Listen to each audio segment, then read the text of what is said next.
Hola, ¿qué tal? Muy buenos días, buenas tardes, buenas noches, depende de cuándo están revisando este material en la plataforma de YouTube o Educatic. Esta es la 12ª sesión para la asignatura de Teorías de la Significación del semestre 2021-1 para los alumnos de Comunicación del Sistema Escolarizado de la Facultad de Ciencias Políticas y Sociales.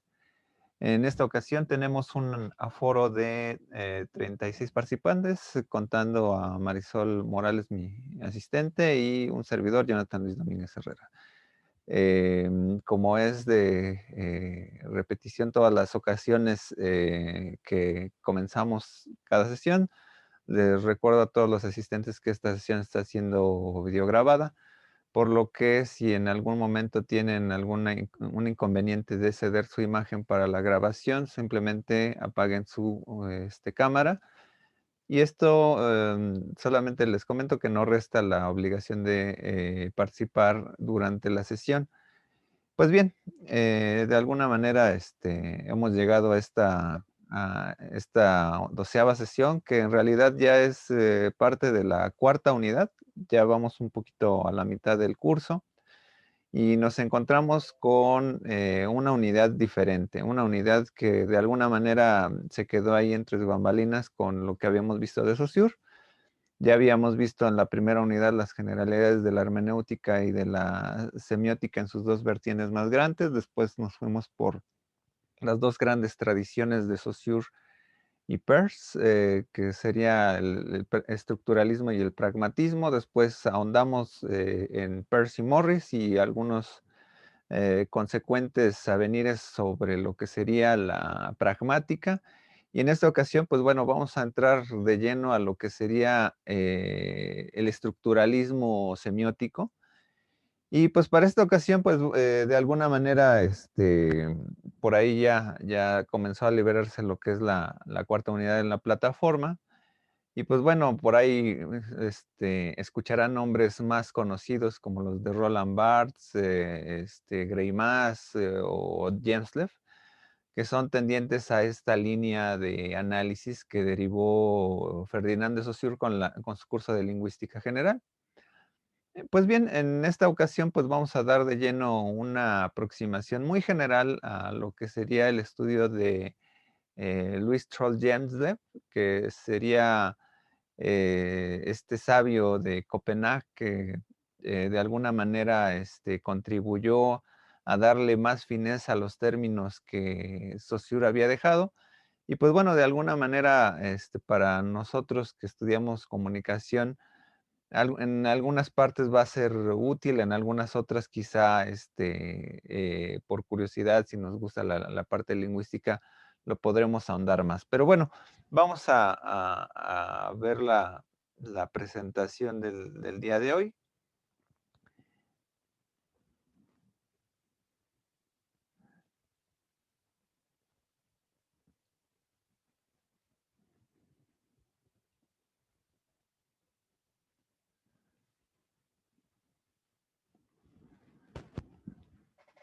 Ok, vamos a ver el tema que sería lo que se llama glosemática. Y en este tema, lo que vamos a revisar de lleno, pues obviamente es la obra de Louis Jamesley, que sería Los pregolegómenos. Em, y pues bueno, un poco los objetivos de esta sesión es ubicar la importancia de Jamesley dentro de la discusión semiológica, conocer los conceptos más importantes de Louis Jamesley de los pregolegómenos a una teoría del lenguaje, que es un libro que si bien está ahí en la plataforma, yo solamente les di como ahí el resumen que revisaran de Margot Bigot. Profundizar en los términos de expresión y contenido, así como las particularidades de su propuesta semiológica. Va a ser muy importante revisar este autor debido a que si tocamos a Roland Barthes o incluso a otros autores derivados en la dimensión semiológica, muchos de ellos van a repetir algunos conceptos de cuadros de oposición o, por ejemplo, lo que es denotación y connotación. Pues bueno, en realidad vienen desde este autor, que es un poquito darle su lugar en términos de lo que sería la parte semiológica. Louis Troell-Gemslev, es originario de Copenhague, 1899, en 1965, es hijo de un matemático, Johannes Gemslev, estudia lingüística comparada en Praga. En el año 1928, escribe los principios de gramática general. No sé si por esos años estaba haciendo, terminaba después ahí sus estudios o algo por el estilo, no sé si de posgrado, no tengo, no encontré más datos, pero bueno. En el 31 con Uldal,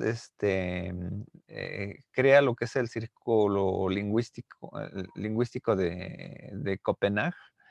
Hay otros círculos por ahí, por ejemplo, el de Praga, donde estaba Jacobson, etcétera. Bueno, pues este es el círculo de Copenhague que lo funda Jenslev.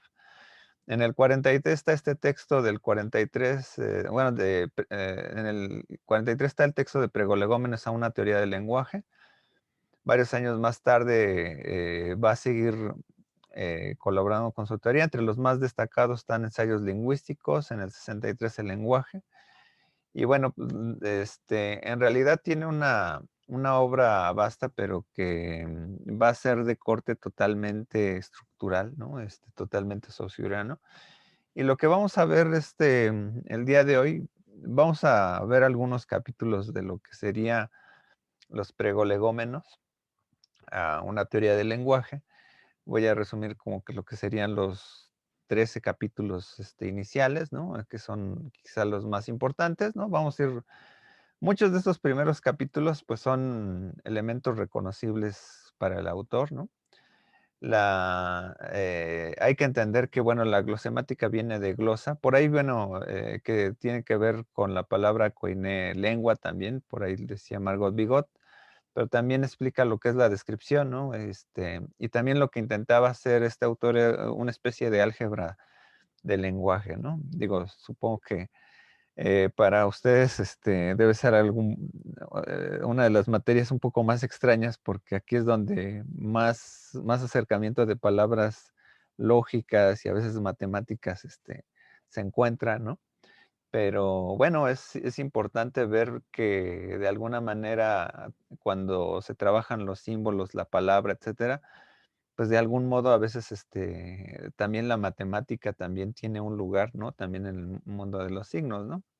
Y así como tiene un mundo de los signos, a veces hay una especie de términos similares, como por ejemplo utilizamos las palabras de función, que a lo mejor ubican como si estuviéramos viendo factores, ¿no? Pero ¿qué es lo que nos dice este autor? Bueno, continúa con el proyecto que dejó Ferdinand de Saussure. Ferdinand de Saussure, recuerden que había establecido que en algún momento habría alguna disciplina que se llamaría semiología y que esa absorbería la lingüística. Ya veremos la opinión luego de Barthes la siguiente sesión, qué opina al respecto, ¿no? Si sí o no debía tener un lugar la semiología con la lingüística, etcétera.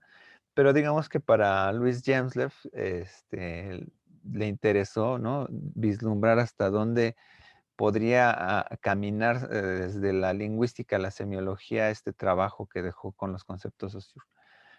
Va a profundizar mucho en las características del lenguaje, en términos todavía con características verbales, ¿no? Y bueno, va a ser una profunda reflexión científica, ¿no? Y no es que yo me quiera, que nos queramos regresar a toda esta discusión de la ciencia con Peirce, pero sí de alguna manera, cuando existe una dimensión de construcción epistemológica de una disciplina que se está formando, hacemos muchas veces las reflexiones de qué es lo que es el objeto de estudio, cuál es el método, cuáles son las particularidades que vamos a trabajar. Y entonces lo que tendríamos aquí son algunos vocablos que Ferdinand de Saussure había dejado, como por ejemplo el de paradigma y sintagma. Esto nos debe ya de quedar muy claro más o menos qué es lo que nos decía Ferdinand de Saussure. Si no es así, pues bueno, hay que darle una revisada a esa sesión donde lo explicamos o los textos ahí que estaban en la plataforma, ¿no? Pero aquí de lleno, para entender un poco a Louis James, ya más o menos debemos de dominar estas dicotomías que Saussure nos señalaba, ¿no? Que era lengua y habla, diacronía, sincronía, etcétera. Y sobre todo significado, significante, que es una dicotomía básica para entender al signo, ¿no? Entonces va a profundizar en esta obra también lo que es el modelo de expresión y contenido, así como el de forma y sustancia, que son los términos con los que vamos a terminar esta sesión. Primero, vislumbrando esta dimensión, ¿no? De qué es el lenguaje, ¿no? Hace muchas reflexiones sobre incluso la relación del lenguaje y pensamiento, el sonido y la expresión que, por ejemplo, tiene que ver con cuando nosotros hablamos, cuando nosotros nos expresamos. Hay una dimensión física y también psíquica, ¿no? Y que es totalmente compleja, ¿no? Entonces, de alguna manera, el conocimiento, no es un fin, en este sentido para lo que sería el uso del lenguaje, sino como que nosotros vamos reconociendo las palabras y a través de ellas, em, eh, por así decirlo, podemos pronunciar palabras, ¿no? No es un conocimiento trascendente en términos kantianos, ¿no? De tener la gran dimensión de la realidad, sino que en este sentido tiene una operatividad del lenguaje, ¿no? Eh, Ahí confronta lo que luego muchas veces son las reducciones psicologísticas, lógicas, como palabra, enunciado, concepto y juicio, que a lo mejor a Luis James lo que le suena es que por ahí no va la discusión, o sea, que él dice, bueno, ¿qué es lo que quedó con la lingüística como un elemento de comunicación o elemento de significación, ¿no? Entonces, de alguna manera, por ahí hay una reflexión de qué disciplinas se acercan al lenguaje, ¿no? Por ejemplo, la psicología, la filosofía, la lógica, etcétera. También hace esta distinción, ¿no? Entre las diferencias entre la lingüística y la filología. Ya hay que recordar esta dimensión que ya a lo mejor con Saussure ya se había vislumbrado, que, bueno, la filología, el fin, por ejemplo, ahí no es tanto hablar de la dimensión de la lengua, ¿no? Sino de cómo se hace un trazo histórico a lo largo del tiempo, de manera escrita. Entonces, la lingüística de alguna manera trataba de enarbolar lo que sería una posibilidad transformativa en el curso de la historia, pero estudiándola desde un punto de vista sincrónico, ¿no? En un tiempo y espacio, en el eje de las simultaneidades. En su segundo capítulo, Lenguaje y Humanismo, ¿no? Pues comienza aquí se va a ir conduciendo a la relación que tiene el formalismo del lenguaje, ¿no? El formalismo del lenguaje hablado, que de alguna manera se presentan de alguna manera cambios a lo largo de esta transformación diacrónica, pero una esencia que en el lenguaje, ¿no? Que había llamado Ferdinand de Saussure que era una heteróclito, ¿no? Y que era difícil de expresar, ¿no? Pues entonces, eh, lo que es difícil o no se nos dificulta aquí es ubicar las particularidades, ¿no? Del objeto, ¿no? Pero también de las generalidades, ¿no? Entonces, de alguna manera, cuando en la ciencia se hace algún estudio, todo comienza con una descripción, más o menos particular. En esta construcción particular, lo que a veces nos enfrentamos en la lingüística son enunciados o elementos textuales, ¿no? Que los podemos obviamente traducir al nivel escrito. Entonces, aquí hay una construcción relativamente científica en términos de una relación poética como una construcción, ¿no? Y ciencia, o sea, una poiesis, ¿no? Una construcción como tal, ¿no? Y entonces, ¿qué es lo que nos enfrentamos? Ahí va a rebautizar lo que sería, por ejemplo, el sintagma lo va a llamar proceso, ¿no? Va a ser una de las complicaciones que luego vamos a tener cuando leemos a James Bell, que todo lo va a rebautizar, le va a dar un nombre más analítico, ¿no? Entonces, para cada proceso hay un sistema, entonces aquí hay un paradigma, para cada sintagma hay un paradigma, ¿no? O sea, hay un elemento de colocación del menú y posibilidades con las cuales nosotros podemos construir, ¿no? Entonces hay que ubicar aquí los elementos que se van analizar y eso sería lo que serían las clases. Eso es lo que tiene que ver mucho con este lenguaje de categorías, ¿no? Lo que se ubica dentro de un conjunto, ¿no? Y entonces estas clases, ¿no? Pues pueden ser tanto los procesos como el texto mismo, ¿no? Entonces, ¿qué es lo que cómo se compone esto en términos de una categoría dimensional, ¿no? O sea, si lo trasladamos al lenguaje aristotélico, ¿no? Pues era como las sustancias a lo mejor se atacan a través de los accidentes, ¿no? A través de las formas. Entonces, es a través de las formas en que nos vamos a ir acercando a un objeto de estudio del lenguaje. Aquí, bueno, va a discutir en este tercer capítulo sobre lo que sería el empirismo, ¿no? Y que, bueno, aquí es interesante ubicar cómo, por ejemplo, creamos un objeto de estudio, ¿no? Cuando, incluso reflexionándolo con las áreas sociales, cuando nosotros vamos a determinar un objeto de estudio, más o menos lo definimos lo cosificamos, ¿no? Para que más o menos sea analizable esta dialéctica como durkheimiana, que por ejemplo tratamos de aterrizar un objeto de estudio como cosas, ¿no? Esa cosidad, ¿no? Entonces lo tratamos de dimensionar a través de un ejercicio empírico que sea observable. Entonces, ¿qué quiere decir? Es que, por ejemplo, si tú quieres juzgar a un libro, pues tienes que más o menos, bueno, tienes que leerlo, ¿no? Tienes que leerlo, más o menos para tener una opinión fidedigna de él, ¿no? No puedes criticar un libro si no lo has leído, ¿no? Entonces, hay un efecto empírico que tienes que conocer todo el discurso. De hecho, cuando nosotros hablamos, por ejemplo, ¿no? Cuando tenemos una duda de lo que alguien dijo, obviamente lo que hacemos es esperar hasta que termine de hablar para que diga, bueno, no entendí esto, etcétera, ¿no? A veces interrumpimos mucho, ¿no? Etcétera. Pero, por ejemplo, me recuerda que mucho, por ejemplo, en el lenguaje, la lengua alemana, por ejemplo, los alemanes esperan a que uno termine de hablar, ¿no? Porque si uno cambia la estructura, pues bueno, cambia todo el sentido o el significado en su totalidad, ¿no? Entonces, de alguna manera, cuando nosotros analizamos algo, debemos de cuantificar eso que vamos a estudiar. Entonces, de alguna manera, eh, hay que plantear, ¿no? Que, por ejemplo, una teoría va a estar dimensionada muchas veces para explicar lo que tiene como objeto de estudio.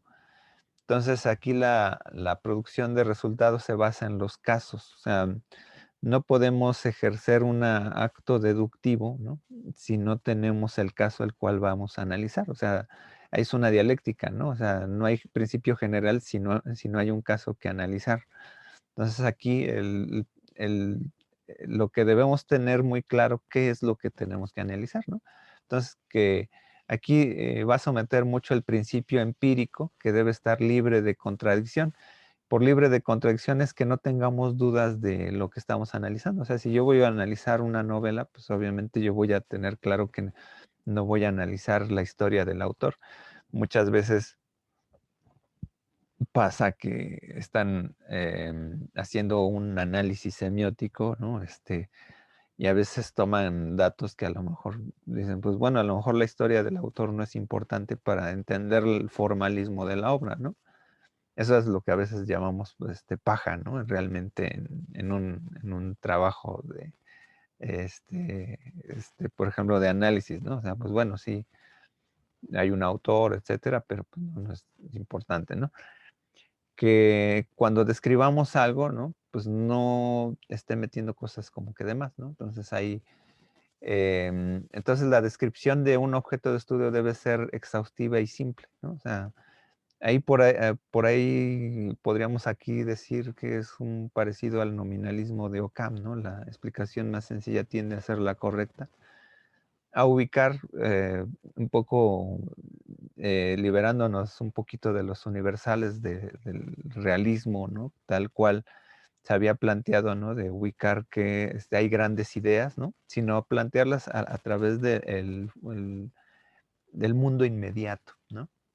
Entonces, esta exigencia de falta de contracción es mejor sobre lo exhaustivo, porque entonces eso va a determinar lo que es simple, ¿no? La exigencia de ser consecuente es mejor sobre lo el exhaustivo, o sea, solamente determinar un objeto de estudio, ¿no? Y entonces aquí pasa algo interesante, ¿no? Cuando describimos ya nuestro objeto de estudio, lo que hacemos es que ya tenemos un universo centrado, ¿no? Entonces, esos son caracteres a lo mejor más epistemológicos, por los cuales a lo mejor todavía dicen, ¿dónde está? Todavía no me está hablando del lenguaje, ¿dónde está? ¿No? ¿Dónde están los signos todavía? ¿No? Pues bueno, aquí es interesante porque, bueno, eh, de alguna manera no nos va a hablar de abducción, por ejemplo, James, pero sí va a hablar un poco ya del proceso de determinar el análisis, ¿no? La parte de, por un tanto, la empiria de encontrar un caso, ¿no?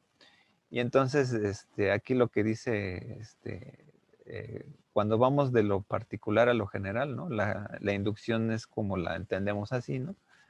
Muchas veces generamos términos sintéticos y no son analíticos, ¿no? Entonces, lo que de alguna manera aquí dice, ¿no? Método generalizador no especificador, ¿no? O sea, no podemos generalizar a partir de un elemento, ¿no? Sino que tenemos ese elemento para analizarlo, ¿no? Entonces, ahí de alguna manera, la generalización desde la inducción, es importante no hacerla porque lo que tenemos que buscar, ¿no? Son elementos por los cuales una teoría, ¿no? O la construcción de algunas teorías para explicar cosas se van a adecuar a un objeto de estudio, ¿no?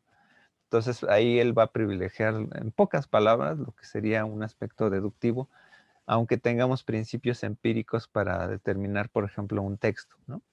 Entonces, eh, por ejemplo, cuando tenemos sonidos aislados como fonemas, ¿no? O sea, cuando yo estoy pronunciando sonidos, ¿no?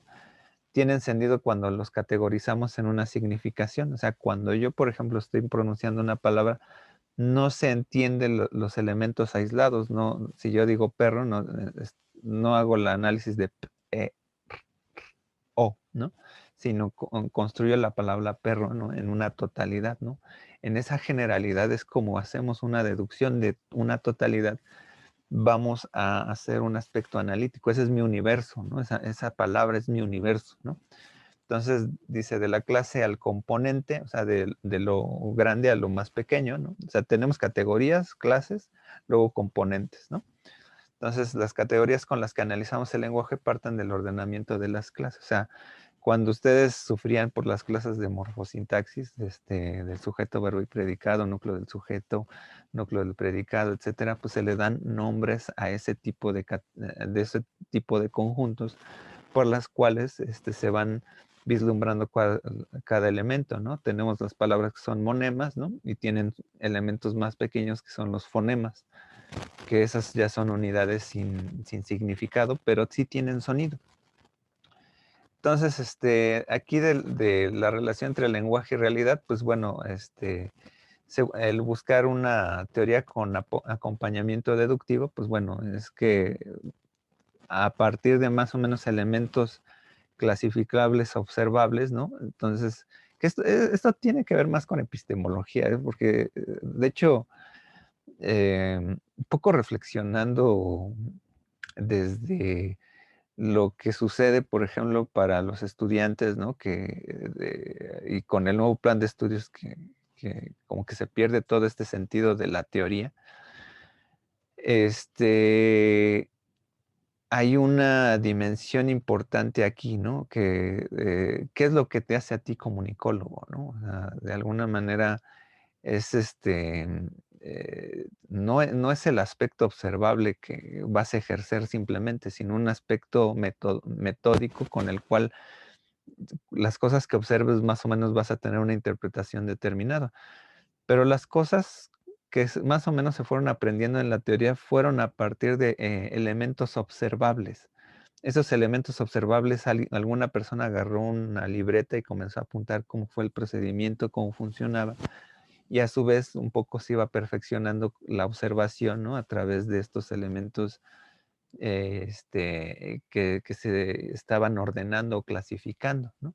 Entonces, deductivamente ya se iba liberando de la parte empírica, ¿no? Y se iba haciendo más sostenible. O sea, de alguna manera, ¿qué es lo que pasaba con Saussure? Más o menos todavía los elementos que estaba determinados eran apenas clasificables a partir de ciertas categorías, los estaba organizando. Entonces, más o menos a lo largo del tiempo, la teoría se va a ir depurando. Entonces, con las teorías generamos hipótesis del objeto de estudio, ¿no? Y las tenemos que verificar. Entonces, una deducción aparte de las premisas y su descripción.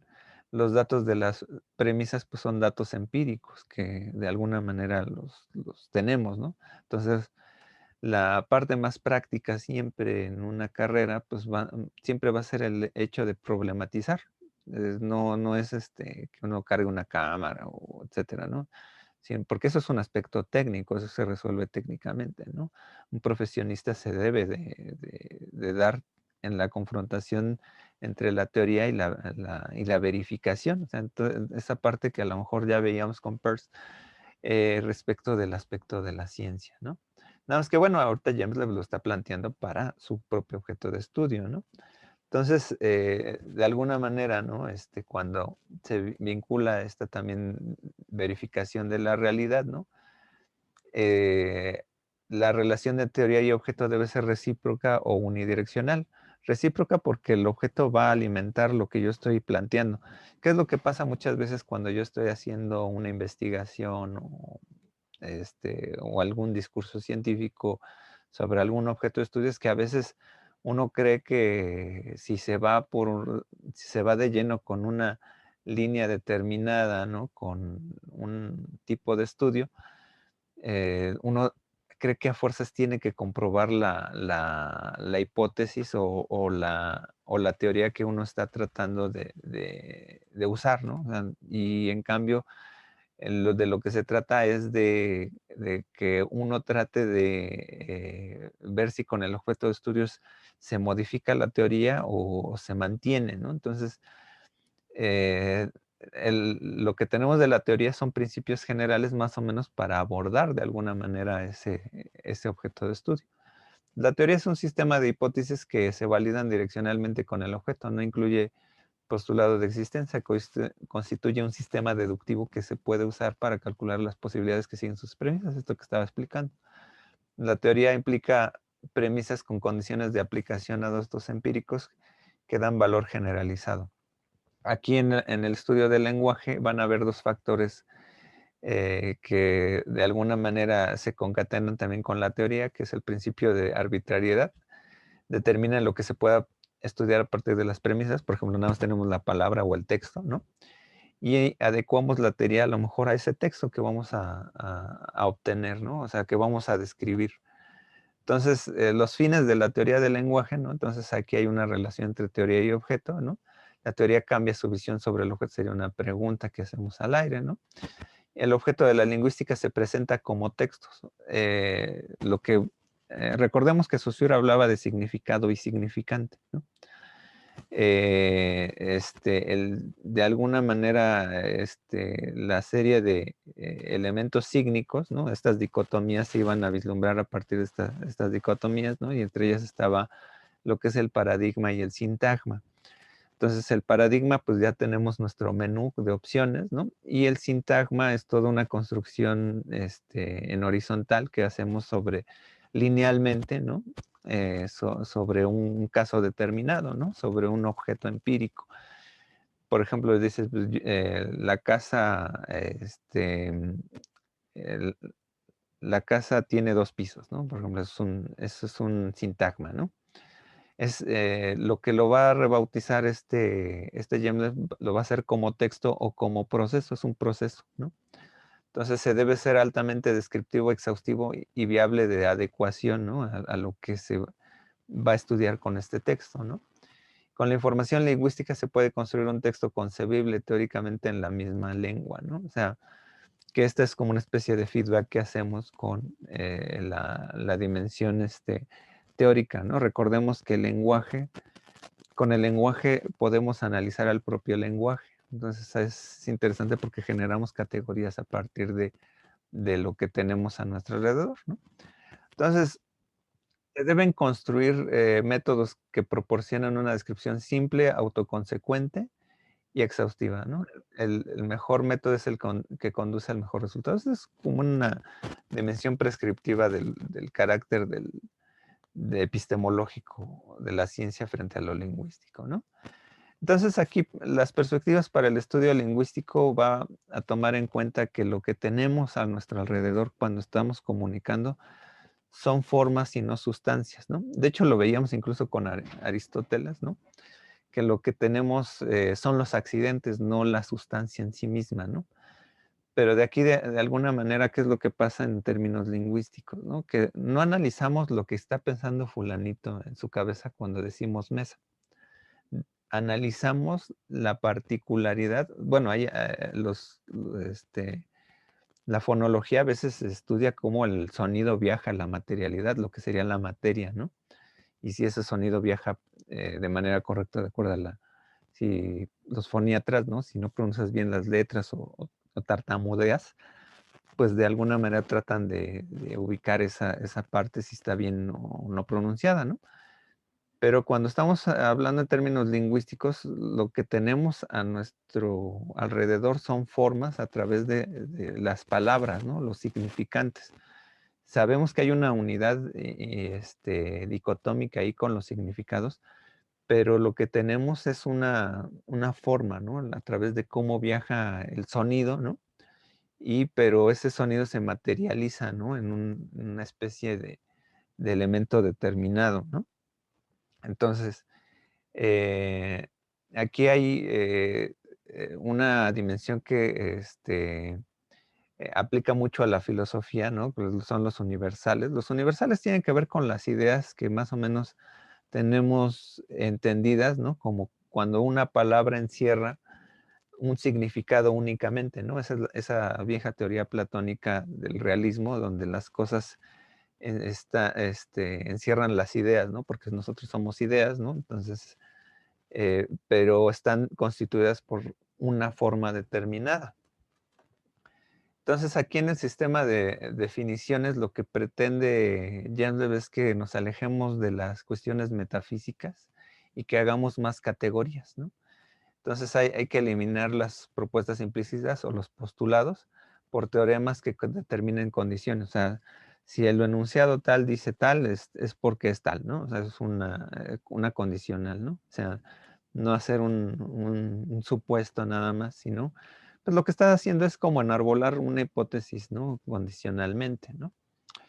Entonces aquí es el texto como dato, es el que vamos a analizar, ¿no? ¿Y cómo lo vamos a analizar, no?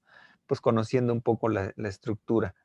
La totalidad no son cosas, sino relaciones. O sea, por ejemplo, lo importante, por ejemplo, en una oración, ¿no? Por ejemplo, no solamente si yo digo el perro come croquetas, ¿no? Lo importante es no solamente que sumar los elementos, ¿no? Sino ver que estos elementos están conectados por una coherencia interna, ¿no?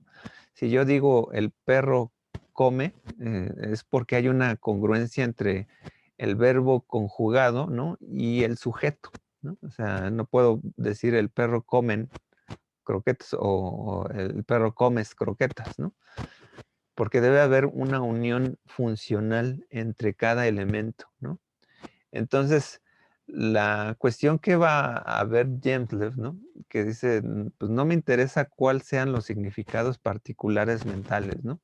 Sino la parte interna y externa que funcionan a través de la forma, ¿no? Entonces la lengua es forma, la lengua es algo que se puede cuantificar en términos o así en términos materiales, ¿sí? En términos de la sustancia de la expresión, ahorita lo vamos a ver qué es, pero también a través de la forma de la expresión, ¿no?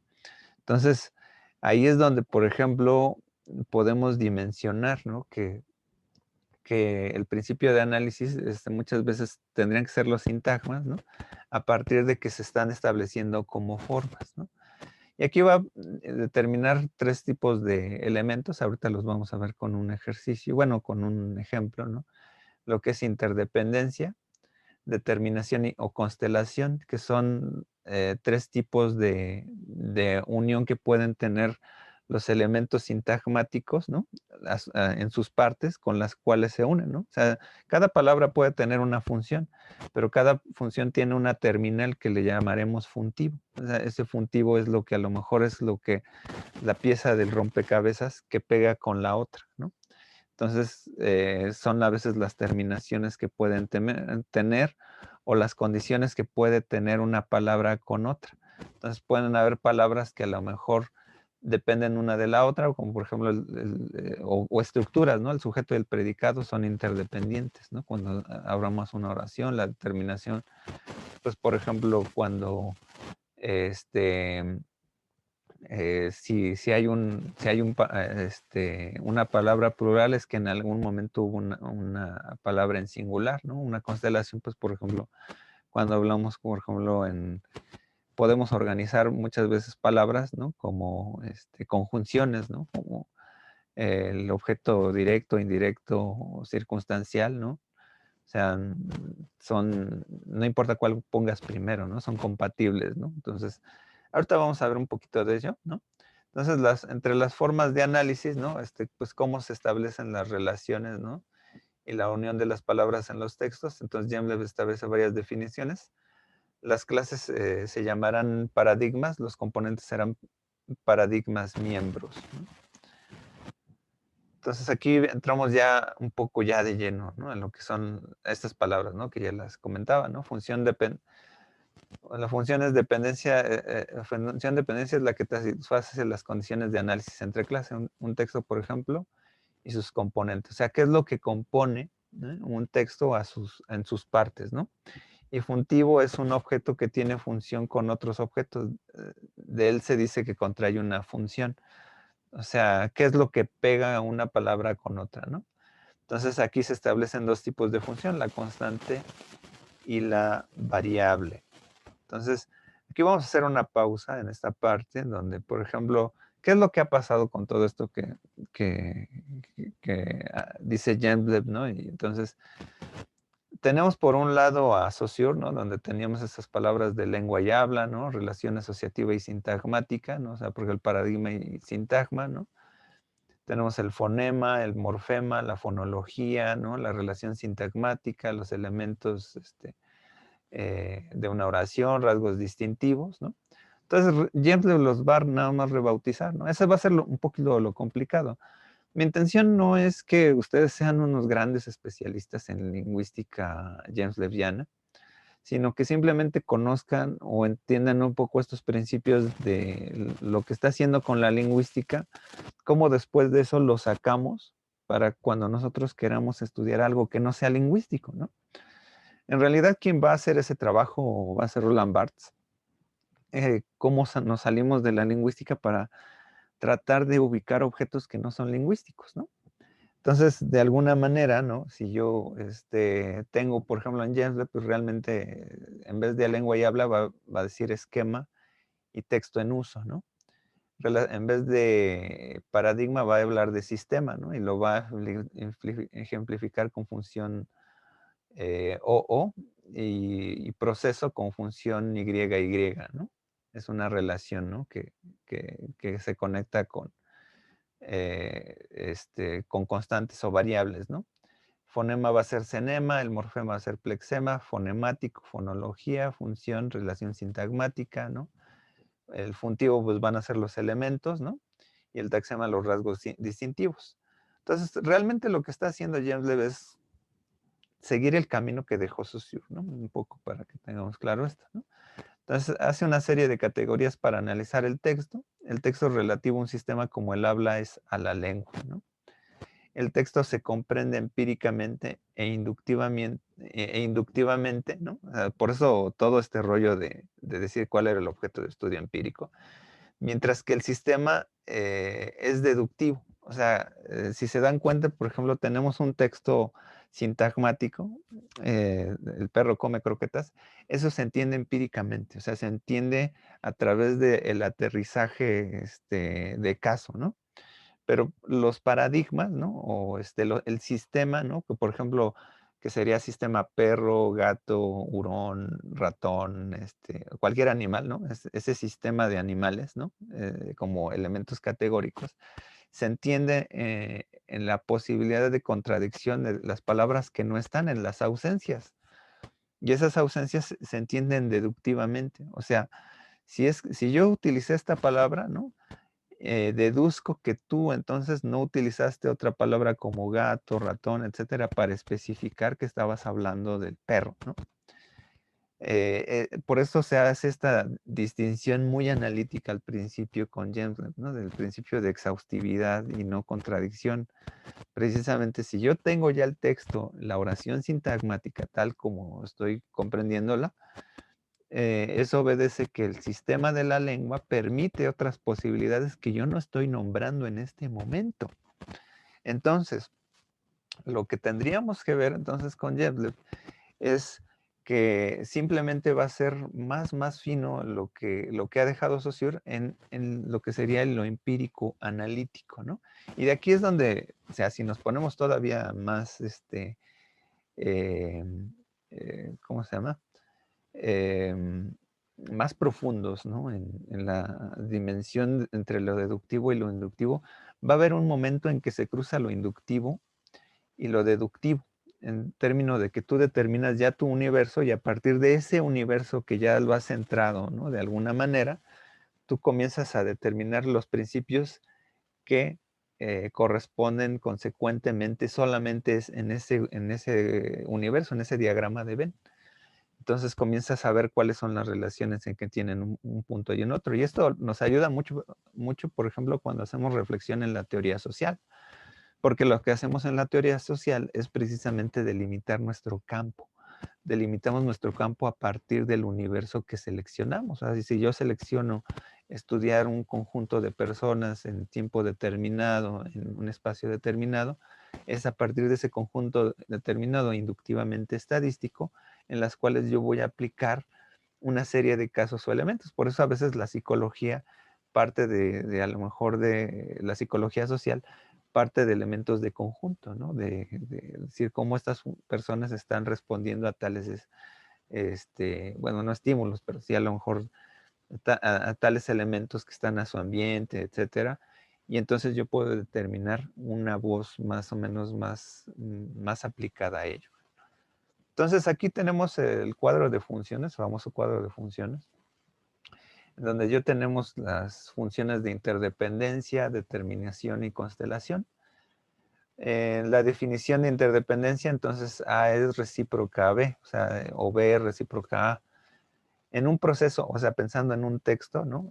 En una función de interdependencia en proceso se llamaría solidaridad, que es la relación entre sujeto y predicado. O sea, si tú le quitas el predicado, el sujeto pues se pierde, ¿no? Sería una palabra ahí volando. Si entiendes, por ejemplo, un predicado sin sujeto, ¿no? Pues no sabes especificar a quién se refiere. Por ejemplo, dicen en si establece una frase, ¿no? Que nada más fuera come croquetas, pues no sé si es un perro, un gato, etcétera. No me está determinando nada, ¿no?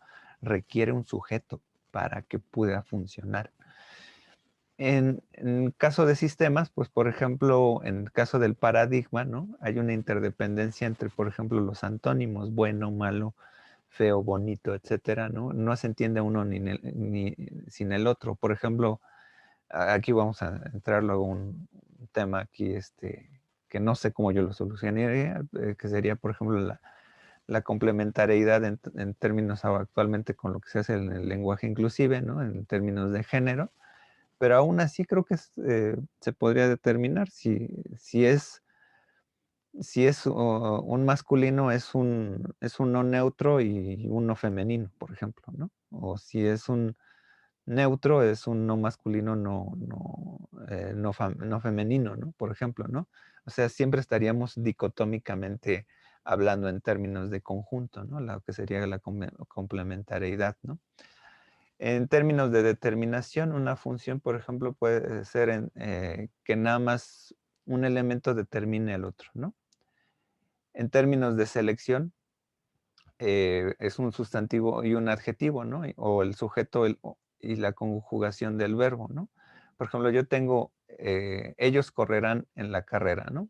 Este, no puedo poner él correrán, ¿no? O sea, hay una determinación entre uno y el otro. O sea, si yo modifico ella, bueno, ahí no implica que yo modifique, por ejemplo, el género, pero sí a lo mejor si el singular o el plural, por ejemplo, ¿no? Si pongo él correrán, está mal dicho, ¿no? O en el adjetivo, ¿no? Por ejemplo, yo puedo decir, eh, bonita, ¿no? Pero no puedo decir Juan bonita, ¿no? O sea, hay una determinación por la cual debe de haber ser consecuente el género con el adjetivo, ¿no? Entonces ahí o incluso el explicar simplemente un adjetivo es que necesito un sujeto para que éste funcione, ¿no? Si no, no va a tener ningún sentido, ¿no? La especificación, pues por ejemplo, para que exista el plural debe haber un singular. O sea, si dices correrán, ¿no? Es que puede haber un correrá, ¿no? O sea, no puedo tener el conjunto de plurales simplemente en la nada, ¿no? Si no estoy determinando que hay singulares, ¿no? En términos de constelación, que es A y B, ¿no?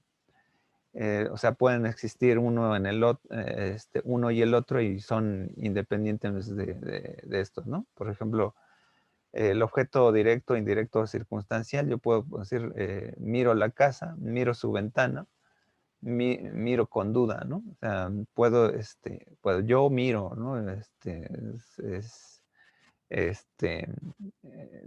el sujeto yo, o sea, que el que mira la casa, ¿no? Puedo decir cualquiera de estas tres frases, ¿no? Y pueden coincidir, ¿no? A lo mejor cuando yo, mira con duda su ventana de la casa, ¿no? Pero puedo separar estos elementos, ¿no? Combinados, ¿no? Otros elementos que podemos combinar, por ejemplo, es el género y el número, que no tienen una correspondencia ni complementaria ni específica, ¿no? Eh, o sea, en términos de paradigma, pensemos el sistema, ¿no? O sea, hay un conjunto de elementos de género y hay un conjunto de número, ¿no? Estos dos conjuntos, ¿no? Los puedo combinar, o sea, puedo hacer un femenino en plural, ¿no? O un masculino en plural, ¿no? Y yo los puedo combinar, o sea, no importa cuál sea la dimensión, ¿no? Entonces, digo, estos elementos por ahí lo explica también Margot Bigot, ¿no? En esta dimensión de la constelación. Pero pensemos que todo esto tiene que ver con sintagmas y paradigmas, en procesos y sistemas, ¿no? En cómo estos funtivos, ¿no? Se pegan unos con otros, ¿no? Ahora bien, vamos a pasar como que al tema, un poquito más complicado, ¿no? Que, por ejemplo, es el de expresión y contenido, ¿no? Esto ya lo explica en el capítulo 13 de los pregolegómenos Luis Jamesley. Pero ¿qué es lo que pasa? Bueno, de alguna manera ya más o menos me he adelantado un poquito, ¿no? Si de alguna manera yo tengo una palabra, yo estoy pronunciando una palabra, es el sonido el que viaja, ¿no? El sonido es material porque las ondas viajan, ¿no? Y entonces es como una onda física, ¿no? Mueve el viento, ¿no? Entonces, eso es pero también cuando escribo una palabra, ¿no? Cuando escribo una palabra, hay un aspecto de materia. Ese aspecto de materia, pues, pueden ser los elementos visuales, ¿no? El elemento visual, ¿no? Y entonces ese elemento visual, pues, es una sustancia, ¿no? Es una especie de sustancia que puede ser, más o menos determinante, ¿no? Pero, pensamos que el viento o las ondas que están en el aire, o más bien el aire mismo, ¿no? Cuando yo ejerzo una presión sobre, este, la caja torácica, etcétera, y pronuncio un sonido con las cuerdas vocales, ¿no? La, mm, el sonido comienza a tener una forma, ¿no? Entonces, esa forma es lo que más o menos contiene, es como tener un vaso. O sea, yo tengo más o menos un vaso en donde yo, por ejemplo, puedo contener determinado elemento, ¿no? En donde yo puedo, cargar esa sustancia aire, ¿no? O sea, tengo, por ejemplo, un vaso, ¿no? Y entonces en ese vaso, ¿no? Se determina más o menos lo que yo estoy metiendo ahí, ¿no? Entonces ahí hay una determinación entre, por ejemplo, una forma que es la forma que puede tener el vaso, ¿no? Pero el vaso tiene una materia, ¿no? Es de plástico, ¿no? De plástico, ¿no? Pero aquí puedo verter agua, ¿no? Y pues bueno, eso es lo que más o menos va a tener una sustancia. Pero lo que yo tengo como de manera entrañable es la forma, ¿no? O sea, a lo mejor no me interesa la forma fonológica o cómo los sonidos viajan, ¿no? La forma física, sino la forma es lo que es cuantificable, la forma del vaso. Y a través de esa forma hay una sustancia, ¿no? Que es, por ejemplo, la cuestión del significado, ¿no? Y esa cuestión de significado, pues va a estar dimensionada a través de los significantes que les damos, ¿no? Sentido. Por ejemplo, yo, por ejemplo, cuando digo perro, ¿no? Yo lo puedo poner en un conjunto de animales, ¿no? Categóricos, ¿no? Un perro es un no gato, un no hurón, un no ratón, etcétera, ¿no? Son términos que semánticamente se oponen unos con otros. Entonces, ¿qué es lo que había sucedido con Saussure, no? O sea, Saussure había dejado, ¿no? Lo que sería, este, eh, por ejemplo, aquí lo que sería el signo, ¿no? Y el signo, digamos que el significado y el significante, ¿no? Expresión y contenido es una forma de rebautizar lo que es el significado y el significante, ¿no? De la expresión, aquí teníamos el significante, ¿no? Y el contenido es el significado.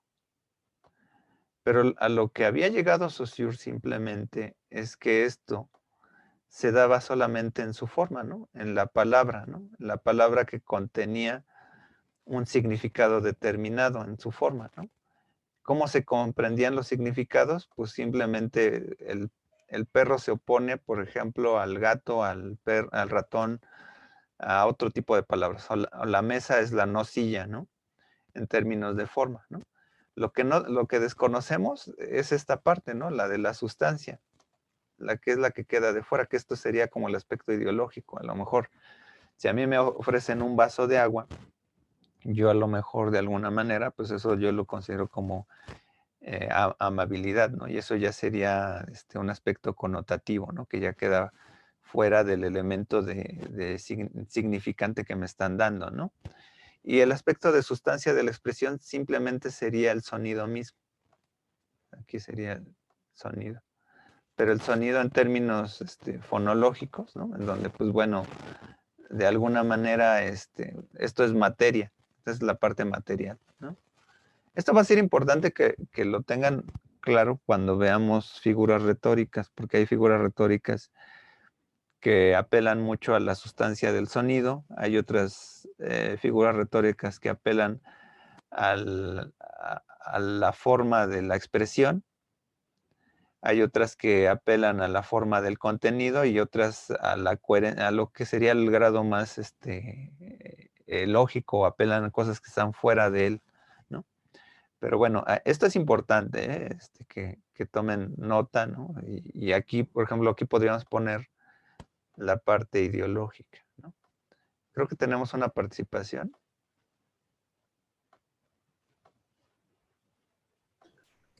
Así es, profesor, buenos días. Yo tenía la pregunta si decía la ideología la sustancia. ¿Las dos sustancias es la ideología o cuál es la diferencia? No, cuando vamos a ver el carácter de la expresión, ¿no? Es una parte relativamente más tangible, ¿no? La sustancia de la expresión sería el simple sonido. Sería una parte dimensional, o sea, física, la parte material, ¿no? La parte fonológica, como por ejemplo, eh, si tú, por ejemplo, escuchas hablar a un chino, ¿no? Y no sabes hablar chino, lo único que a lo mejor recibirías sería nada más la sustancia de la expresión, porque no conocerías ninguna, ni cómo está establecida esa palabra, ni qué significa o qué puede contener esa parte interna, ¿no? Entonces, la sustancia de la expresión simplemente sería la parte material. Por ejemplo, en términos visuales, por ejemplo, aquí es simplemente, por ejemplo, los elementos en que, por ejemplo, aquí hay unos blancos, ¿no? Que dicen sustancia, ¿no? Y están como encerrados alrededor de esto que es rojo, ¿no? O sea, las sustancias serían solamente el color rojo y el color blanco, ¿no? Pero si lo viéramos, por ejemplo, en ideogramas chinos o japoneses, simplemente lo que obtenemos es sustancia de la expresión. No tenemos ni la sustancia de la forma, ni la forma de la expresión, ni la forma del contenido, ni la sustancia del contenido, porque no sabemos qué significa una palabra, ¿no? Entonces, cuando, por ejemplo, cuando ya entendemos la palabra, ¿no? Yo digo perro, ¿no? Entonces, el sonido E, O, ¿no? Eso sería como la parte de los fonemas, es la parte de la sustancia. La parte de la forma sería perro, ¿no? O sea, la pronunciación que engloba, ¿no? En términos de significante, ¿no? Ese sonido. Y como es indisociable a la parte del contenido, la parte del contenido en forma sería aplicarlo en contraposición a otros conceptos, ¿no? Y en términos sustanciales sería lo que, pues bueno, si a lo mejor digo perro, pues a lo mejor tú puedes pensar en un poodle o en un gran danés, esa parte pues ya sería a lo mejor cómo te has conectado con esa parte de la expresión. Entonces son relativamente opuestos. O sea, lo que nos trata de decir el autor es que Saussure solamente llegó a esta parte intermedia, ¿no? A lo que el significante y el significado como tal, esta es la parte de adentro. Las partes externas, las partes de la sustancia como que se dejaron de lado, pero de alguna manera nos permiten tratar de conectar a su alrededor, ¿no? Entonces, sí nos entendimos. Sí, muchas gracias. Ok, perfecto. Entonces, Perdón, había otra participación, pero creo que bajó su manita. Creo que era Luna. ajá, No, era yo, Leslie. ah, No, no te preocupes. Bueno, era algo parecido a lo que preguntó mi compañero. Es que, bueno, sí me confundí un poco. Pero bueno, en la primera parte entendí que la sustancia, por ejemplo, en la expresión sería cuando materializamos cuando pronunciamos una palabra o cuando hacemos la fonificación, el fonema de lo que estamos diciendo, se materializa, pero no entiendo en qué momento, o sea, eso pasa ya en nuestro análisis de manera individual, cuando nosotros lo pensamos, lo materializamos, porque obviamente no aparece pues de forma física, ¿no? Y ya la forma sería, por ejemplo, usted estaba dando el ejemplo del perro, de los perros, la forma sería como, depende de la raza, pues su forma que tienen, o algo así. mm, a ver, hay que pensar, digamos que lo explico de nuevo para que no haya, ¿no? Tengo aquí una bolsita, ¿no? Es una bolsa redonda, ¿no? Tiene la forma de redonda, ¿no? ¿No? Digamos que esta bolsita es como una palabra, ¿no? Entonces, yo de alguna manera esta dimensión, ¿no? Yo le puedo, cuando yo pronuncio una palabra, pues meto sonidos, ¿no?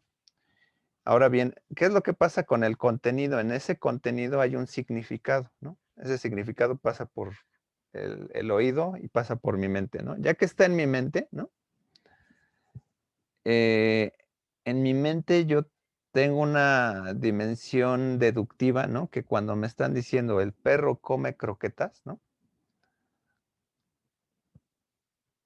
Deductivamente, ¿no? Hay un carácter paradigmático en donde yo selecciono o identifico entre todos mis caracteres que yo tengo grabados en el cerebro, ¿no?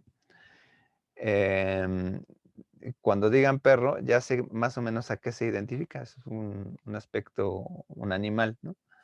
Entonces ese animal, ¿no? De alguna manera, pues, va a determinar, qué es lo que, qué es lo que pasa por la cabeza, ¿no? Eh, yo tengo ese animal en oposición a muchos otros animales. Puede ser un gorila, puede ser un oso, etcétera, ¿no? Pero yo seleccioné en mis significados al perro, ¿no?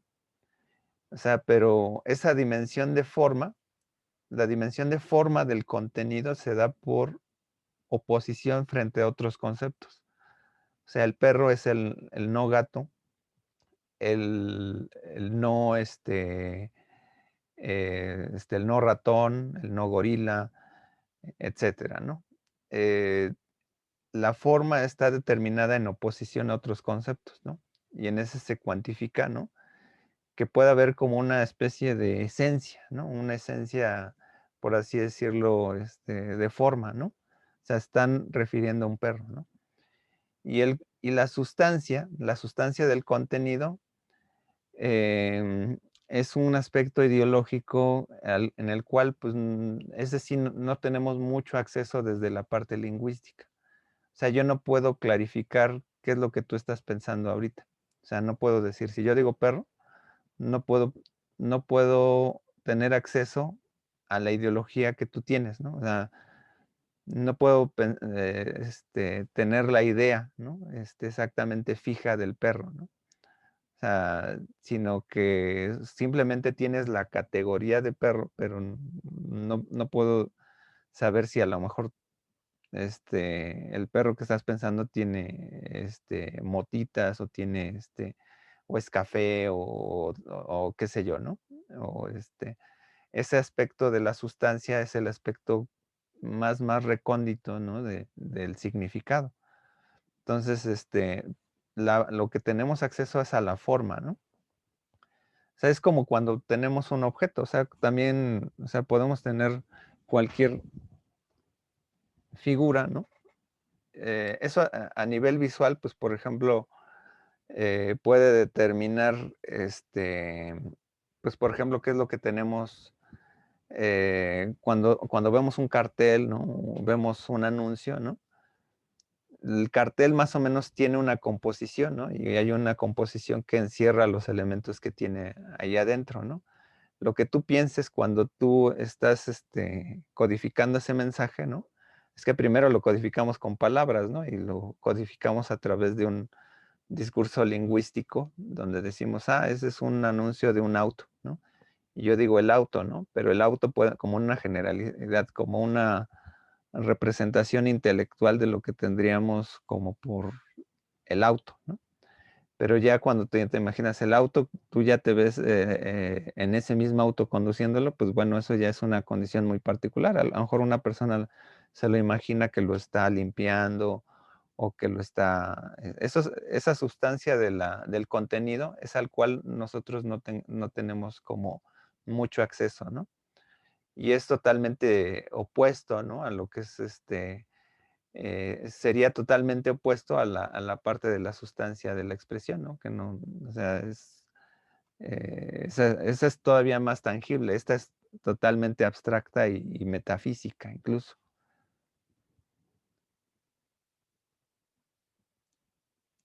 Sí, Sí, creo que ya entendí. Es que entonces me había confundido, ¿no? Porque estaba, o sea, el contenido es cuando nosotros ya abstraemos lo que se nos está presentando y la expresión es lo que se enuncia, por así decirlo, por ejemplo, lo del cartel o lo de la oración y todo eso. Sí, o sea, la expresión es lo que se enuncia, ¿no? Nada más que hay una parte del contenido, la que es más viable de representar es simplemente que en términos abstractos, pues lo único que hacemos son caracteres de oposición. O sea, la mesa es la nocilla, ¿no? En esos términos, cuando nos comunicamos con alguien, ¿no? Es cuando yo estoy tratando de ser específico de algo, ¿no? Pues hablo de una cosa que no lo sea, ¿no? Pero es cuando estamos tratamos de ser muy descriptivos con nuestro lenguaje, ¿no? Entonces, por ahí va el asunto. O sea, la expresión es lo más tangible, eso sí. Entonces, y la parte del contenido, pues bueno, en ese sentido es la parte que nos puede confrontar problemas porque son elementos más abstractos, ¿no? O sea, expresión y contenido, pues sí son significado significante y significado, ¿no? Pero el significado, cómo deambula, cómo funciona, ¿no? Entonces, aquí simplemente lo que hace James Webb es ser más analítico, nada más, ¿no? O sea, lo que tenemos analíticamente del contenido o viable es la forma, ¿no? Y la forma de la expresión y la forma del contenido son los aspectos más viables que tendríamos para hacer este recorrido. O sea, si de alguna manera, ahorita vamos a ver cómo algún aspecto puede derivarse a lo mejor el aspecto ideológico, sobre todo con Barthes, pero al final esa parte semántica, digo, va a ser un tanto complicado porque no podemos ir particularmente con persona y persona a preguntarle, ¿tú qué piensas que es esto?, etcétera. No tenemos la manera de ser telépatas, ¿no? Ese es el gran conflicto un poco de lo que decía Voloshinov sobre Saussure, ¿no? El objetivismo abstracto, ¿no? Es objetivo, ¿no? En términos de mencionar la palabra, pero es abstracto al de mencionar que esto puede tener significados. Entonces, por eso en el pragmatismo tiene más coherencia en ese sentido, porque solamente se entienden los significados a través de lo que implican los significados en las personas, ¿no? Y eso derivó mucho a lo que veíamos con el conductismo. ¿Ok? Profesor, hay otra participación. A ver, adelante. Carreto Olvera, que menciona que tiene una duda. La pregunta sobre la sustancia de la expresión, ¿tiene algún tipo de relación con el vehículo sígnico? ¿Qué es lo que le cuesta trabajo encontrar su diferencia entre sí? Ok. Eso está muy interesante porque, bueno, Morris leyó a James Webb. En esa parte es muy interesante porque, digo, hay que llamarle con el término de James Webb, ¿no? Sustancia de la expresión. Si buscáramos el equivalente, ¿no? En el aspecto de Morris, no me atrevo a decirlo en Peirce, ¿no? Pero sí de Morris, a lo mejor el vehículo sígnico tendría una forma y una sustancia, ¿no? O sea, tendría una dimensión de forma en términos de que lo contiene, ¿no? Pero el vehículo más bien sería la forma, ¿no?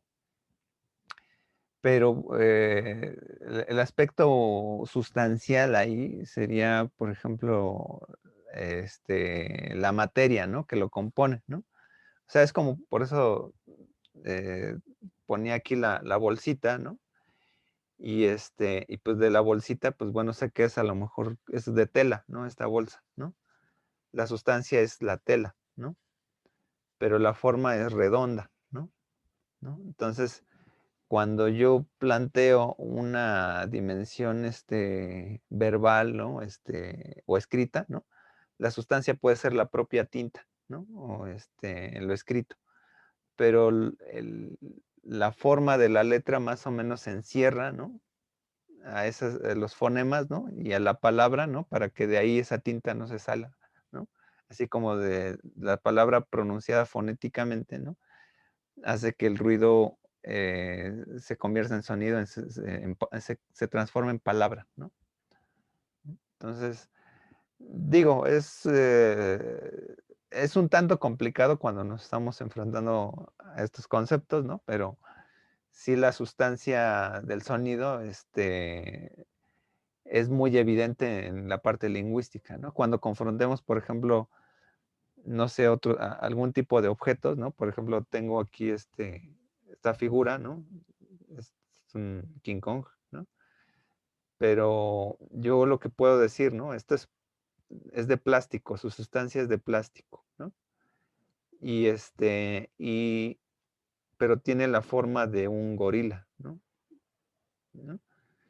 Y entonces en la forma del significado yo puedo decir, es un King Kong, no es un Godzilla, no es un Godzilla, ¿no?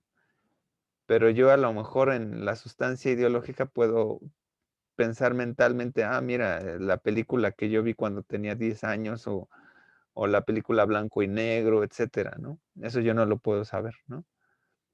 Entonces, si le buscáramos un paralelismo al vehículo sígnico, aún el vehículo sígnico se tendría que separar en lo que sería otra parte, ¿no? ¿No?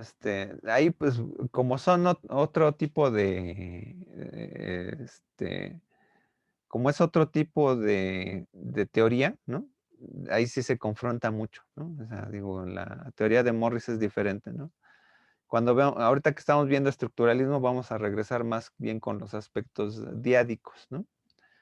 Entonces, por eso hay que ver que son dos tradiciones diferentes. Y estas reflexiones que haces precisamente son las que se ocupan más a veces en el campo del posgrado, ¿no? A ver, teníamos dos tradiciones, pero ¿en cuáles de estas dos hay paralelismos? ¿En cuáles podemos hablar de sistema y en otros de semiosis, por ejemplo, ¿no? Entonces ahí hay dos conceptos diferentes, ¿no? Muy bien. ¿Alguien más? ¿Alguien más por ahí? Ok. Vamos bueno, aquí tenemos esta dimensión, ¿no?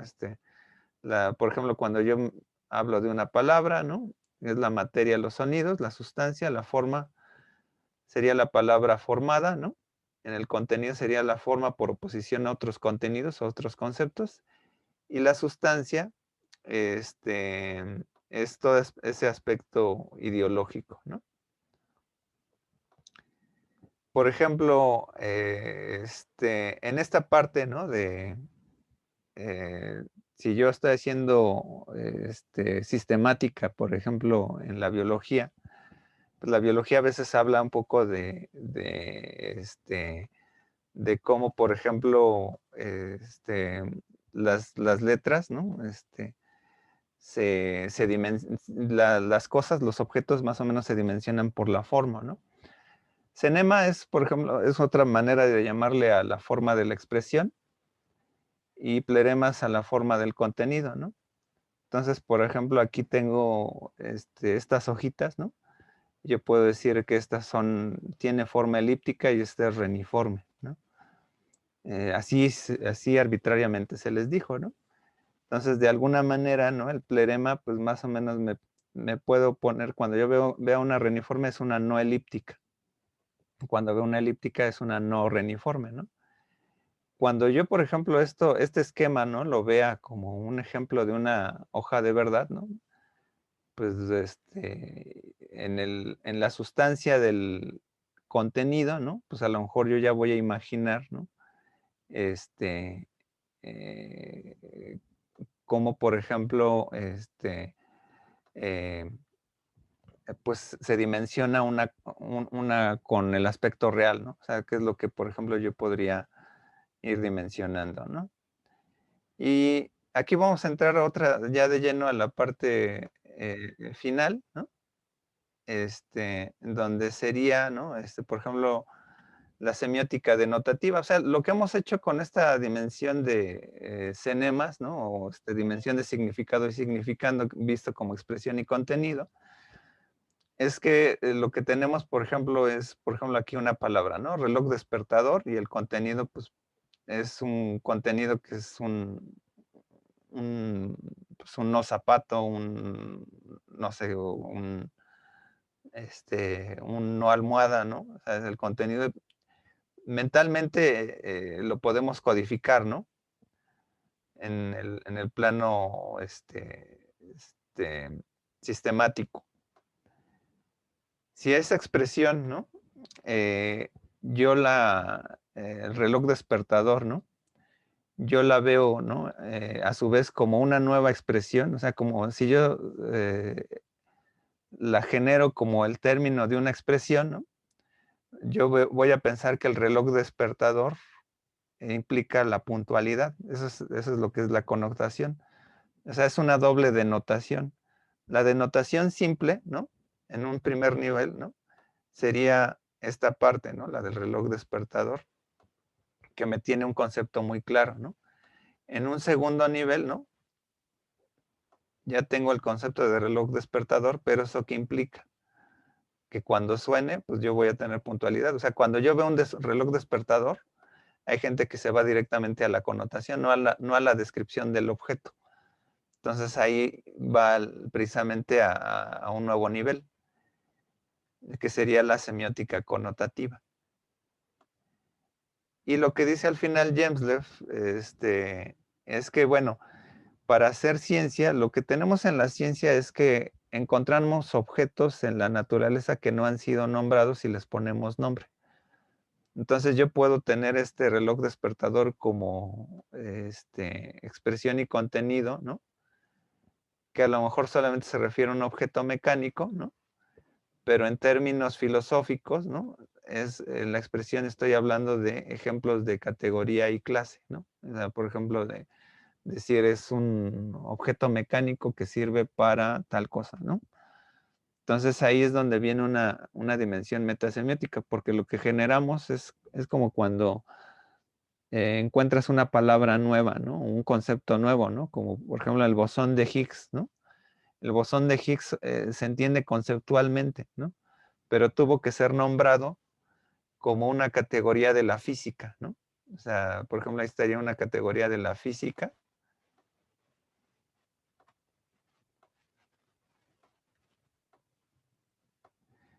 Y tendríamos el bosón, ¿no? No sé si es con doble S o es con una, no sé.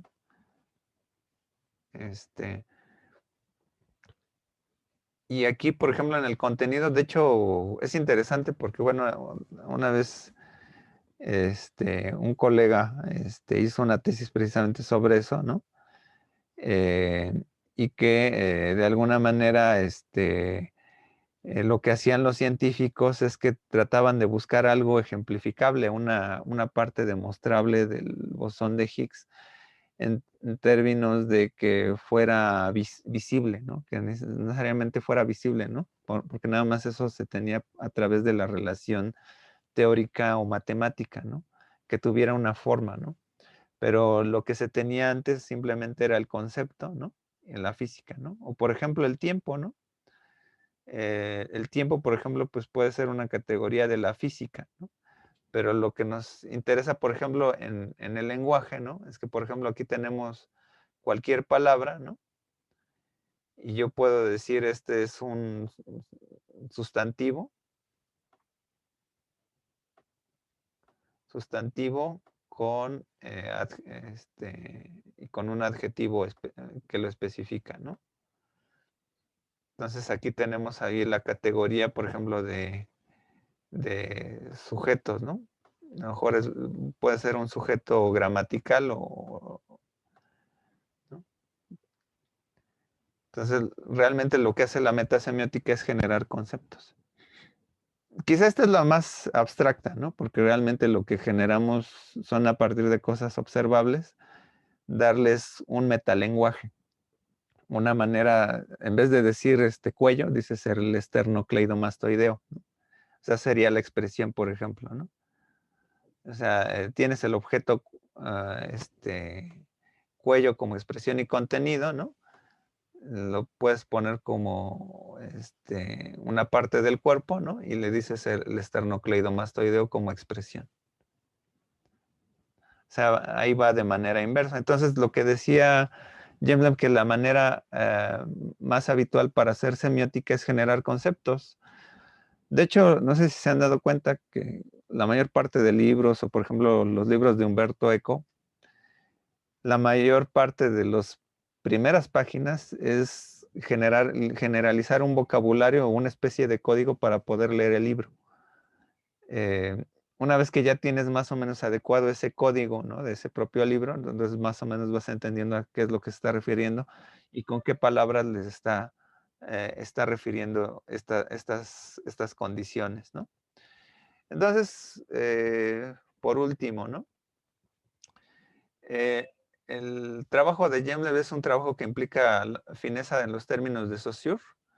Muchos de los términos son reconstruidos, quizá muchos de sus términos son rebuscados y forman parte de una semiología particular. Ahí es, por ejemplo, donde digo, bueno, a lo mejor no es necesario que se aprendan todos, ¿no? O sea, pero sí a lo mejor los más fundamentales, expresión y contenido, forma de la expresión, forma del contenido, etcétera, sí son importantes, ¿no? Otros de ellos prevalecieron en el mundo semiológico como denotación, connotación o metasemiótica, expresión, contenido, etcétera. En la reflexión de objetos como signo es un paso adelante del que dio Saussure. En su trabajo se postula mucho la condición analítica. Entonces, aquí de alguna manera, pues bueno, cierro esta presentación. Bueno, revisaron por ahí el texto rápidamente de Margot Bigot, que es un buen resumen, ¿no? De lo que es estos esquemas, ¿no? Y bueno, de todas formas, está en la plataforma, ¿no? Digo, no es,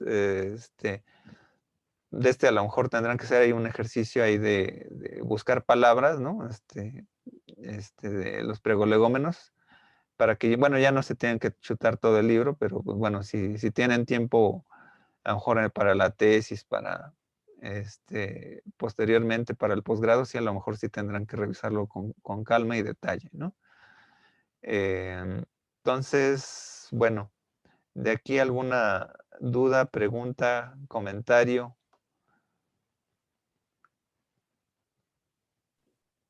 Creo que hay un comentario escrito. Ah, no. Ah, No, eso no. No, no fue un comentario. ok.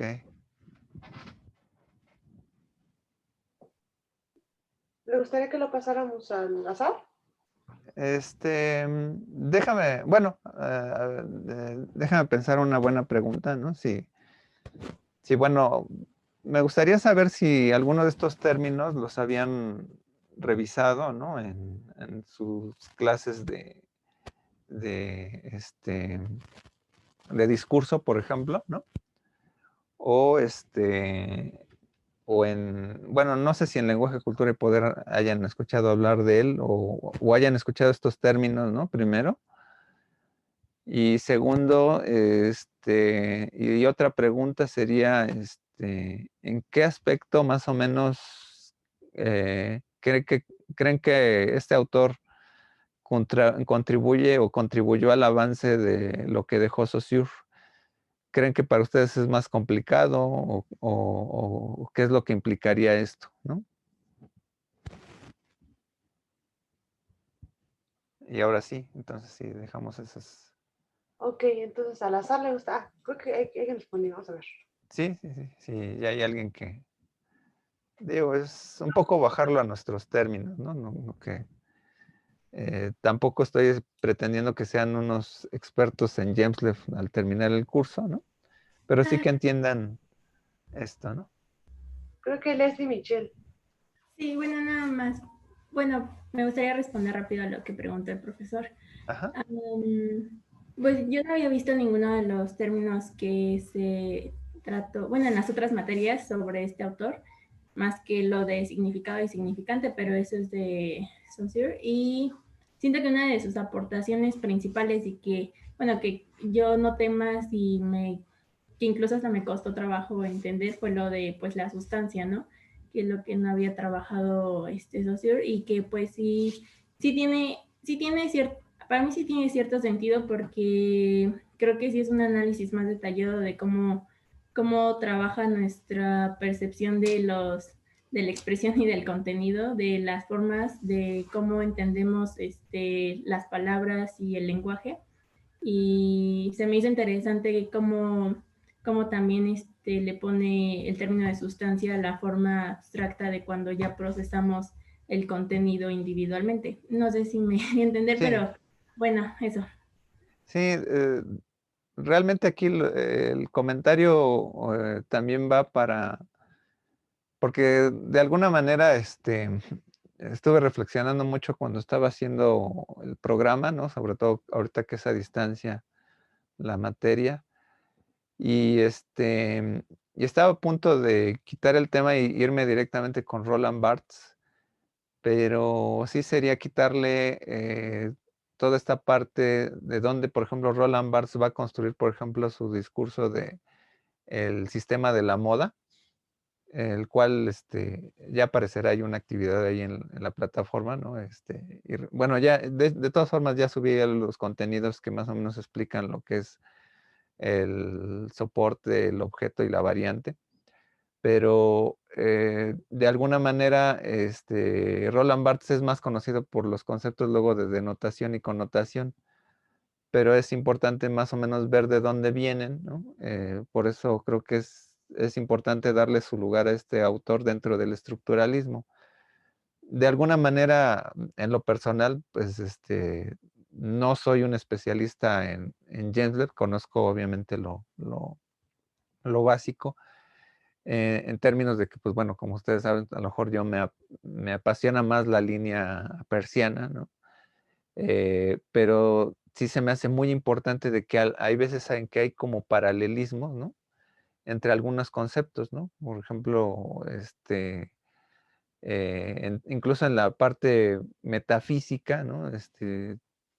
Por ejemplo, la parte de forma y sustancia del contenido, pues es una parte muy, muy, muy abstracta, ¿no?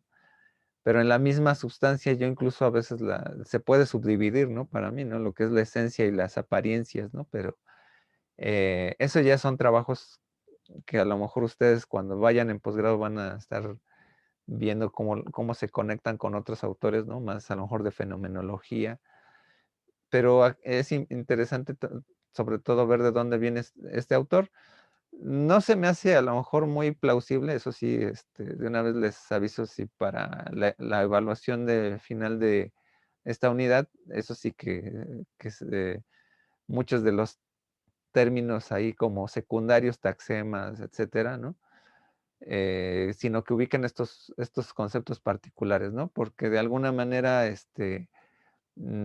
por ejemplo, hay conceptos en su vocabulario o en el glosario del texto de pregolegómenos, que pues, bueno, yo no uso cotidianamente para mis análisis de semiótica, ¿no? Pero si quieres hacer un análisis más o menos detallado y fino, pues por ejemplo, uno puede seguir esta ruta, ¿no? De materia, forma de la expresión, materia digo, forma del contenido, y ya si quieres derivar ahí otros elementos, pues puedes irte a los procesos de connotación, ¿no? Por ejemplo, ¿no? Eh, Vamos a ver después, posteriormente, una sesión que van a ser los cuadros de oposición con el cuadro semiótico, y ahí sí de lleno podríamos ir vislumbrando a lo mejor otras más particularidades que tienen que ver más con lógica que con lingüística, ¿no? Ok, muy bien. No sé, ¿alguien más? ¿Alguien más? Gracias, Leslie.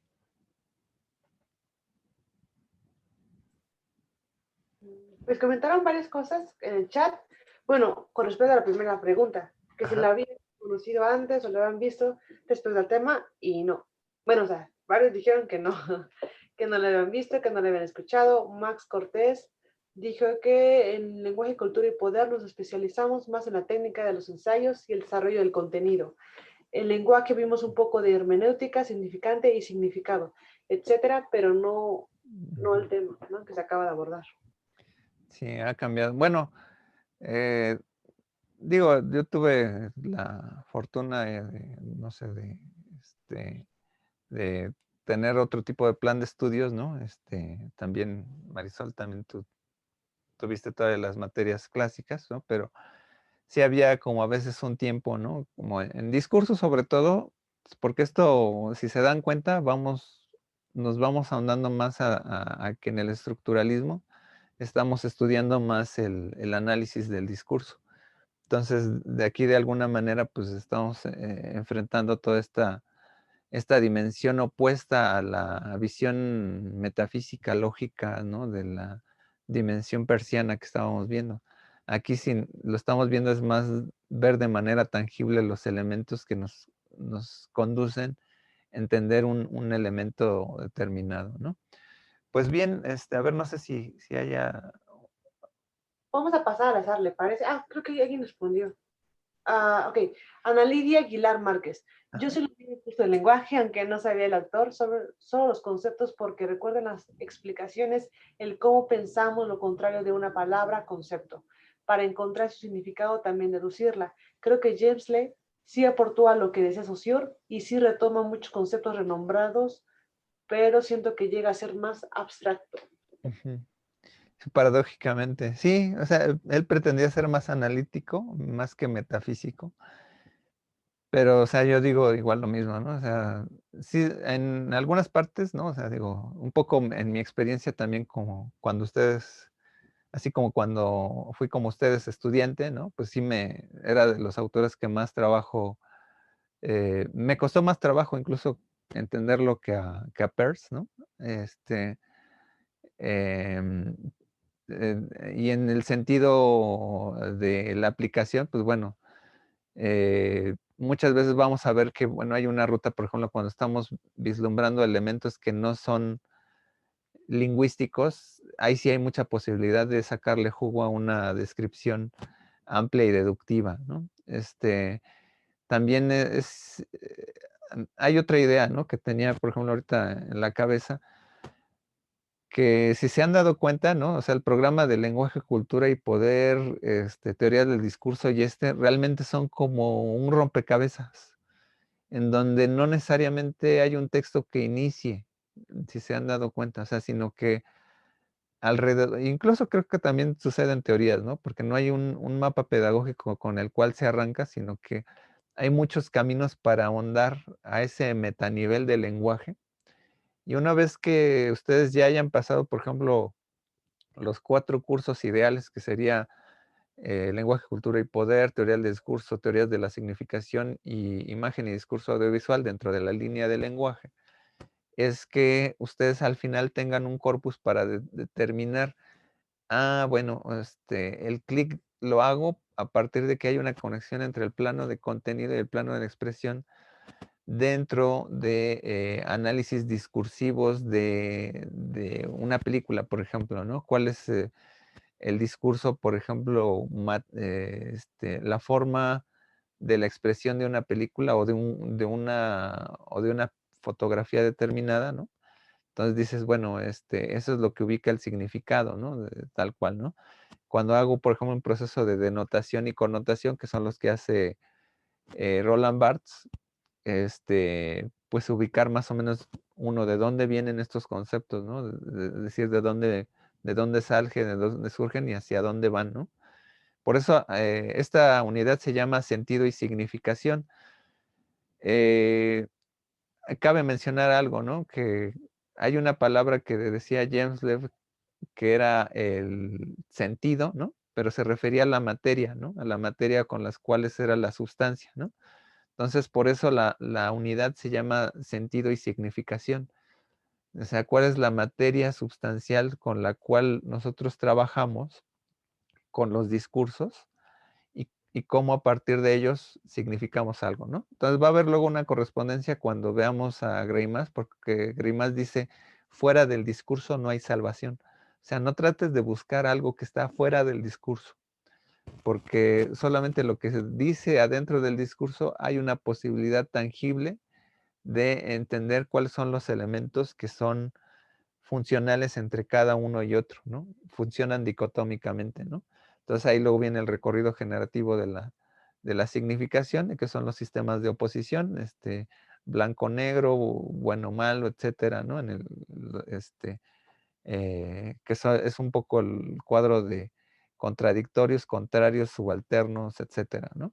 Pero eso, bueno, me adelanto ahí unas clases posteriores, ¿no? Bueno, pues si no hay algo más, entonces, Un comentario de ajá, Karim Hernández que dice, a mí la parte de inducción y deducción me recuerda a mis clases de metodología de la investigación, ya que me funcionan para delimitar y problematizar algún asunto. En cuanto al autor James Lake, no había tenido oportunidad de leerlo, pero me resultó interesante el tema y la relación con el significado y significante.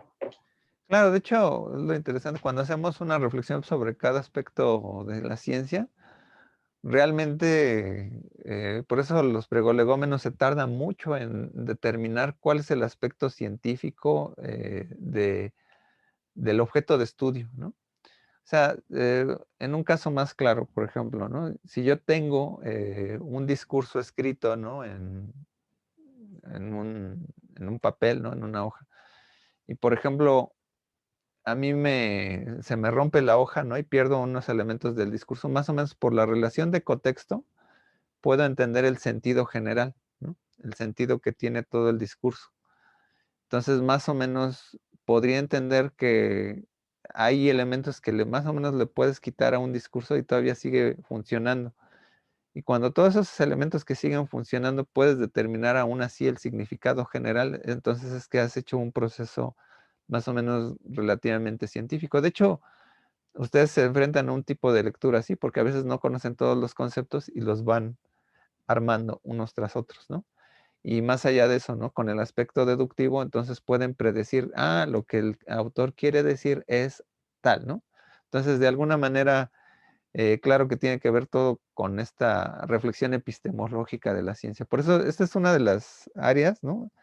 Teorías de la significación va muy de la mano a veces con el aspecto científico, con la parte de metodología al hacer una reflexión sobre la ciencia misma. Y bueno, teorías de la comunicación también lo implican, ¿no? En términos de una especificidad de ciertas escuelas y ciertos estudios específicos. Pero de alguna manera aquí cruzamos a veces mucho con la filosofía, con la transdisciplina, con estos aspectos, como también han visto en teorías de la comunicación, que nos queda corto estar en una área social simplemente, ¿no? Porque pues, las ciencias de la comunicación, por eso son ciencias, ¿no? Son varias disciplinas que convergen en el fenómeno de la comunicación y en este caso de la significación en la parte de teorías, ¿no? De que estamos entrelazados, ¿no? Pues bien, creo que ya estamos sobre tiempo. Ya son 12:56. Entonces, pues bueno, eh, espero que, bueno, ahorita todavía no ¿Sí? Otra Ah, participación. adelante, adelante. Mariana Holguín García. En mi caso tampoco había escuchado los términos que acabamos de ver, pero no sé si tenga que ver que cuando el profe dijo que con Humberto Eco se necesita de ciertos datos para llegar a entender su obra, ahí se puede decir que ocupamos la metasemiótica y nos inconscientemente. Por ejemplo, cuando en el nombre de la rosa comienza a describir los cuartos que conforman la biblioteca, ¿sí se le puede llamar así? ¿O la metasemiótica es algo diferente? Sí, bueno, la metasemiótica es más hablando de conceptos abstractos, ¿no? Cuando hace las descripciones en el nombre de la rosa, lo que está haciendo es una simple denotación. Es cuando estás aplicando palabras que ya conoces, ¿no? Cuando generas palabras muy, muy conceptuales, como por ejemplo lengua, habla, sintagma, paradigma, son palabras ubicadas dentro de un lenguaje superior. De hecho, es lo que en algún momento luego Wittgenstein, en lo analítico, dices, de un lenguaje base común que todos tenemos, saltamos a uno específico para hablar de las ciencias. Por eso, el gran problema para el filósofo es que dice, pues a lo mejor no me es suficiente el lenguaje o el vocabulario común para llegar a cierto tipo de conocimiento, sino que tengo que generar cierto tipo de palabras específicas para las cuales yo tengo que referirme analíticamente a ciertos objetos de la naturaleza. Entonces, sí es muy interesante esa parte, en términos Pero sí, Humberto Eco más bien nos referiríamos como a los textos científicos, ¿no? No a su carácter literario, ¿no? Que bueno, el carácter literario no es que deje de lado la teoría, porque pues bueno, El nombre de la rosa trata de escribir muchas veces como, en algunos aspectos como Aristóteles, ¿no? Trata de retomar este libro sobre la risa, que está perdido, ¿no? Entonces trata de emular como si fuera un texto aristotélico. Ok, pues bueno, ya gracias, Itzel. Bueno, entonces pues con esto damos por terminada esta sesión. Chequen la plataforma, las actividades que van a ir apareciendo ahí y obviamente pues ya aparecieron por ahí unos textos ahí del desarrollo de contenido sobre Roland Barthes, pues, ubiquen ahí el temario de la cuarta unidad. Ahorita pues hay pendiente pues obviamente trabajar ahí con una opinión sobre el texto de Margot Bigot y unos conceptos que deriven del texto de Jemslev y que entre todos vamos a armar un glosario ahí en la misma plataforma.